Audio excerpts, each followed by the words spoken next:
थावे मंदिर में चोरी हुआ है सर, क्या कुछ मिला है जरा बताएं।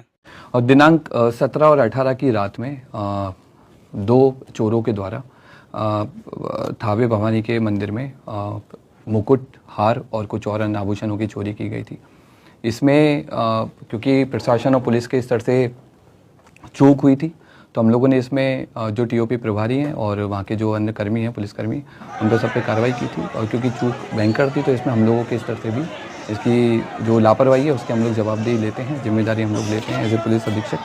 हम लोगों ने इसमें, क्योंकि घटना काफ़ी संवेदनशील थी, तो हम लोगों ने कई सारी एसआईटी बनाई गई थी और लगभग 12 के आसपास टीम्स अलग अलग बिंदुओं पे काम कर रही थी। कुछ स्थानीय लोगों पे, कुछ दूसरे जिलों के, दूसरे राज्यों के क्रिमिनल्स पे भी काम किया जा रहा था। उसी क्रम में हम लोगों ने एक व्यक्ति पे फोकस किया जिसका नाम दीपक राय है। ये इसके फादर का नाम देवानंद राय है। ये जमनिया थाना गाजीपुर का रहने वाला है और इसकी हम लोगों ने कल इटवा पुल से गिरफ्तारी की है और इसने अपने अपराध को स्वीकार किया है।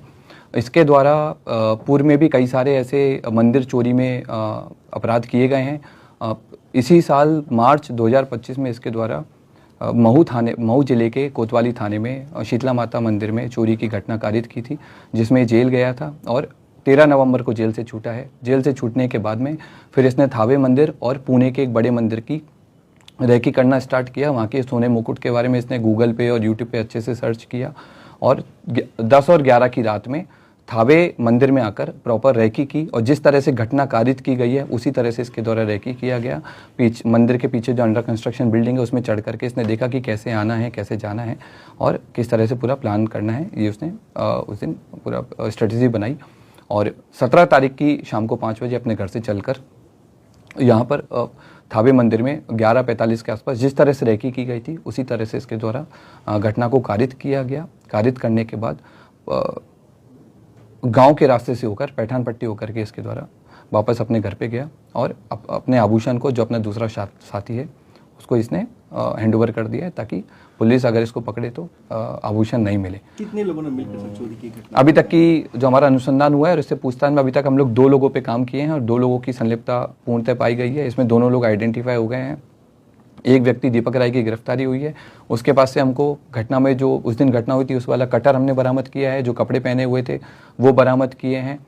फ़ोन बरामद किया है जिसमें उसके द्वारा थावे मंदिर के बारे में सर्च किया गया है और घटना कारित होने के बाद में भी उसने सोने की डिटेल PI 916 के बारे में पूरा उसने पढ़ा है। और इसके बाद में हम लोगों ने उसके जो रेकी के टाइम पे जो जूते पहने थे वो जूते हम लोगों ने बरामद किए हैं। रेकी के टाइम में जो बैग यूज़ किया था वो बरामद किया है। जिस बाइक से वो लोग घटना करने आए थे वो बाइक भी हम लोगों ने आइडेंटिफाई कर लिया। जल्दी भी हम लोग उस बाइक को भी बरामद करेंगे।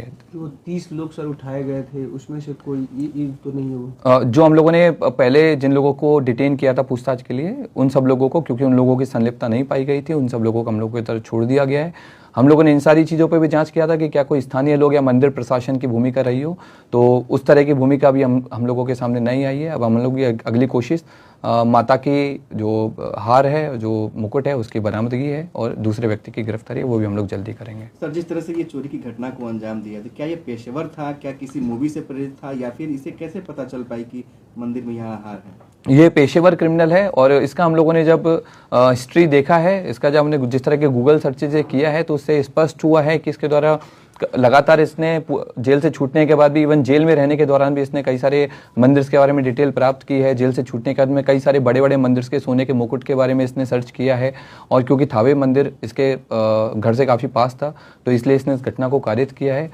इसने कई सारी जो क्राइम थ्रिलर हैं, जैसे जो बिहार बेस्ड एक मूवी बनी है, उस पर भी इसने सर्च किया, उसके बारे में पढ़ा कि कैसे पुलिस अनुसंधान करती है, कैसे पुलिस अपराधी तक पहुंचती है, कांड का अनुवेदन करती है, ताकि उन सारे तरीकों से बच करके, इसके द्वारा उन सारे तरीकों को यूज़ करके पकड़े जाने से बचा जा सके। क्या उस दिन मोबाइल भी लेकर पहुंचा था? नहीं, उस दिन ये मोबाइल नहीं लेके आया था। इवन जिस दिन रेकी करने आया था उस दिन भी इसने इंश्योर किया था कि इसका कोई भी डिजिटल फुटप्रिंट थावे या फिर गोपालगंज में नहीं रहे, ताकि अगर पुलिस कल को अनुसंधान करे या फिर कोर्ट में आगे ट्रायल हो तो इसके ऊपर कोई ऐसा प्रूफ नहीं मिले कि ये यहाँ पर मौजूद। कितने केसेस में सर ये वांछित रहा है? अभी तक के रिकॉर्ड के हिसाब से हमको इसके ऊपर 5 केसेस मिले हैं, जिनमें बनारस में इसने बाइक चोरी की है, महू में इसने मंदिर चोरी की है और भी हमें लोकल सोर्सेज से पता लगा है कि पूर्व में भी कई सारे मंदिरों में चोरी कर चुका है, लेकिन वो अभी तक उद्भेदन नहीं हो पाए थे, इसलिए इसका नाम नहीं आया है। जमनिया थाना जो इसका स्थानीय थाना है वहाँ पर भी इसके द्वारा घटना चोरी कार्य किए किया गए गया। आभूषण सर कब तक बरामद हो जाएंगे? हम लोगों की जो टीम्स हैं अलग अलग जगह पर रेकी कर रही हैं आभूषण को लेकर के, और अनुमंडल पुलिस पदाधिकारी सदर के नेतृत्व में टीम और कई सारे इंस्पेक्टर्स के साथ मिलकर के टीम कैंप की हुई है जिले के बाहर, और हम लोग की पूरी कोशिश है कि जितना जल्दी हो सके हम लोग आभूषण की बरामदगी करें। क्या ये कोई संगठित गिरोह काम करता है या फिर ऐसे ही अपने से खुद ही? ये खुद अपने आप में एक संगठित गिरोह चलाता है, अलग अलग घटना के लिए अलग अलग लोगों को कन्विंस करता है जिनको पैसे की जरूरत रहती है और घटना को कारित करवाता है। ये कितना मंदिर में चोरी किया है? ये अभी दूसरा मंदिर है जिसमें कंफर्म हुआ है कि चोरी किया है, लेकिन अनऑफिशियली और भी मंदिर में चोरी किया है जिनमें उद्भेदन नहीं हुआ है।